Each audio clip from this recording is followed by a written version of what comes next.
খুব কষ্ট হইলেও আমরা হয়তো ফিকের যে ডিফারেন্স অফ ওপিনিয়নগুলো আছে সেটা আমরা মেনে নিই, কিন্তু পলিটিক্যাল যে ডিফারেন্স অফ ওপিনিয়নগুলো আছে এগুলো আমরা একেবারেই মেনে নিই না এবং আমরা চরম শত্রু জ্ঞান করি।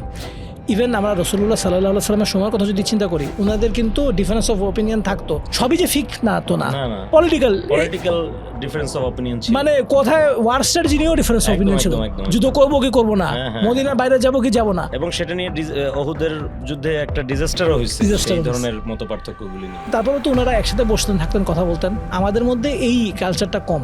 আমরা এই অনুষ্ঠানটা করার একটা বড় উদ্দেশ্য হচ্ছে যে আমাদের এই কমিউনিকেশনগুলো, আমাদের এই আলাপগুলা যেন আমরা শুরু করি। আরও একটা জরুরি ব্যাপার মনে হচ্ছে যে আমরা তো আসলে যারা ইসলামের ব্যাপারে একটু কনসাস, তারা আমরা অনেক সময় মনে করি যে পলিটিক্স আসলে আমাদের জিনিস না। তো আসলে যে আমি যতই রাজনীতিকে দূরে সরে দিই, রাজনীতি তো আর আমার থেকে দূরে সরে যাবে না, সে তো আমাকে ইনফ্লুয়েন্স করবে। তো এই কারণে মানে রাজনৈতিক আলাপগুলো আমাদের জরুরি এবং আমাদের রাজনৈতিক বোঝাপড়াটা জরুরি, যাতে আমরা ইনফর্মড একটা ডিসিশন নিতে পারি।